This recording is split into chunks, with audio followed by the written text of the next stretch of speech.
dans ce nouveau numéro de À l'affiche à Cannes. Figure du mouvement MeToo ici en France, Judith Godrèche est cette année sur la croisette pour Mémoire de fille, adaptation du roman autobiographique d'Annie Ernaux, prix Nobel de littérature en 2018. Un film intime et féministe autour des souvenirs traumatiques d'une adolescente, jouée sur grand écran par la propre fille de la réalisatrice Tess Barthélémy.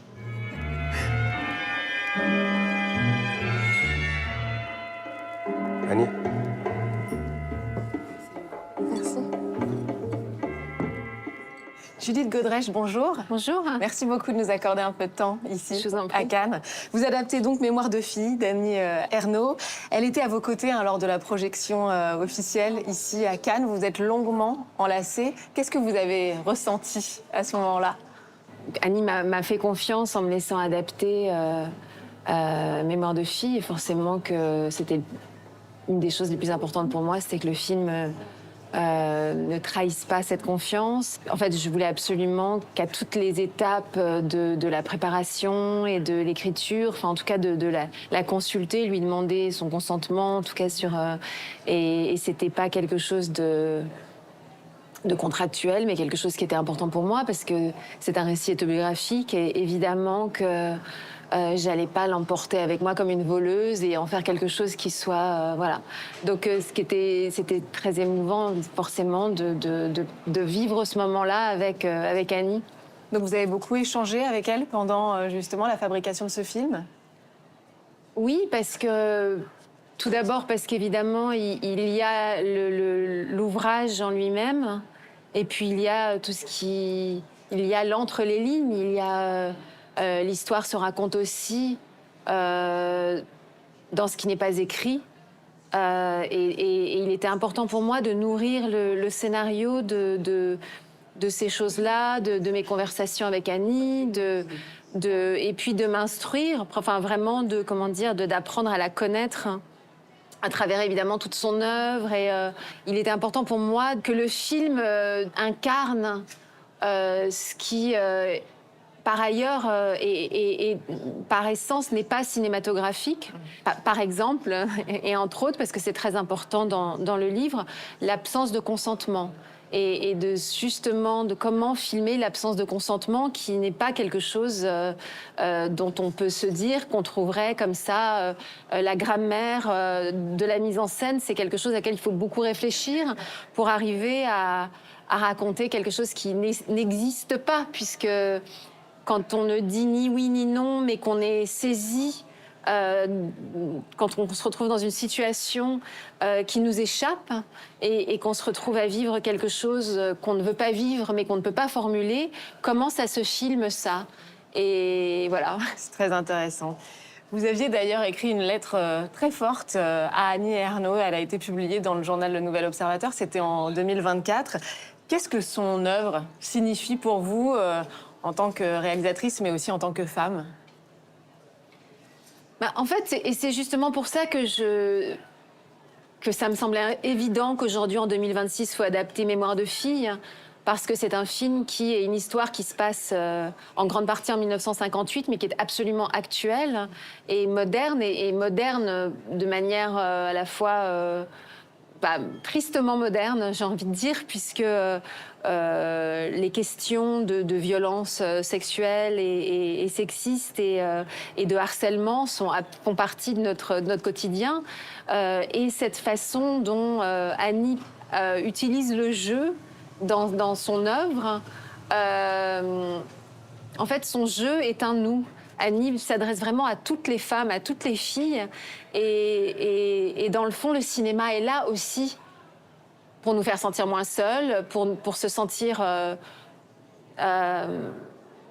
vus, entendus, pour se retrouver dans les œuvres cinématographiques de la même manière qu'on peut se retrouver dans la lecture de l'œuvre d'Annie Ernaux. Et le cinéma, tout comme la littérature, participe, je l'espère, à une forme de révolution des mœurs, de la société, et voilà. Vous vous souvenez de vos premières émotions quand vous avez découvert Mémoire de fille? Ça a résonné peut-être aussi avec vous et votre histoire? Non, en fait, quand je pense à Annie, je ne pense pas à moi, je pense à Annie. Et quand je lis Mémoire de fille, c'est à Annie et à toutes les femmes. Il y a une femme sur deux qui est victime de violences sexuelles en France. Donc en fait, je pense à moi, mais je pense surtout à toutes les femmes. Enfin, c'est cette histoire universelle-là que je voulais raconter. Vous dirigez votre propre fille dans le film qui joue Annie Ernaux jeune, Tess Barthélémy. C'est un film sur la mémoire, sur l'adolescence. Comment est-ce qu'on travaille cette frontière entre la fiction, entre la transmission, entre l'intimité familiale pour vous aussi? Depuis que je fais des films, depuis que je réalise des films, et puis en tant qu'actrice également, je me pose souvent la question de comment filmer. Comment est-ce qu'il est possible de filmer la violence de manière féministe et justement de s'assurer que sur un plateau de cinéma, il n'y a pas que le cadre de la caméra, il y a le cadre d'un plateau de tournage. Et du coup, c'est vrai que de travailler avec ma fille a décuplé pas ce challenge, mais en tout cas cette motivation de s'assurer que sur un plateau et sur mon plateau et que sur les plateaux de cinéma en général, de se dire que toute jeune actrice qui arrive sur un plateau doit se sentir en sécurité et pouvoir faire son travail dans des conditions qui sont les bonnes, c'est-à-dire avec des limites, avec justement la question du consentement et évidemment que quand j'ai pensé à ma fille en adaptant Mémoire de fille. Et t'as des vues sur un mec ici? Ah. Non, je viens d'arriver. Je viens d'arriver. Elle suce des bonbons. Marie-Thérèse doit faire référence à l'épicerie de mes parents. Elle a du répondant, ça me plaît, ça. Plusieurs livres d'Annie Ernaux ont déjà été adaptés sur grand écran. Je pense à Passion simple, réalisé par Daniel Arbid. Il y a eu aussi L'événement par Audrey Diwan. Annie Ernaux a une écriture pas forcément simple à adapter, très intérieure. Comment est-ce que vous en avez fait une matière cinématographique?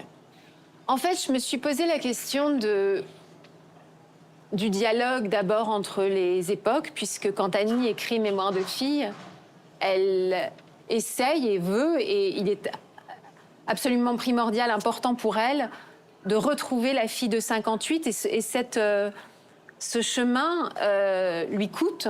En tout cas, c'est un... Parce que dans son écriture, elle essaye et elle y arrive.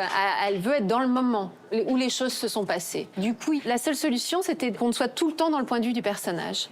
Et de se retrouver vraiment en immersion avec cette jeune fille de 17 ans et demi, qu'il n'y ait jamais aucune scène de violence sexuelle qui soit filmée du point de vue de l'agresseur, que ce soit toujours de son point de vue à elle, de manière à ce qu'il soit impossible d'érotiser, de projeter, de fantasmer et de détourner ce point de vue-là. Depuis votre prise de parole au César, où vous dénonciez l'omerta qui règne dans le monde du cinéma, votre court-métrage aussi, Moi aussi, qui a été présenté ici même à Cannes, on vous associe à un engagement très fort contre les violences sexistes et sexuelles faites aux femmes, et pas que. Est-ce que ce film s'inscrit dans une sorte de continuité de cet engagement-là? Évidemment que je fais ce que je suis, enfin, et que mon engagement, c'est moi. Enfin, c'est indissociable. On ne sépare pas l'homme de l'artiste et on ne sépare pas la femme de la femme engagée, ni de la femme de la réalisatrice.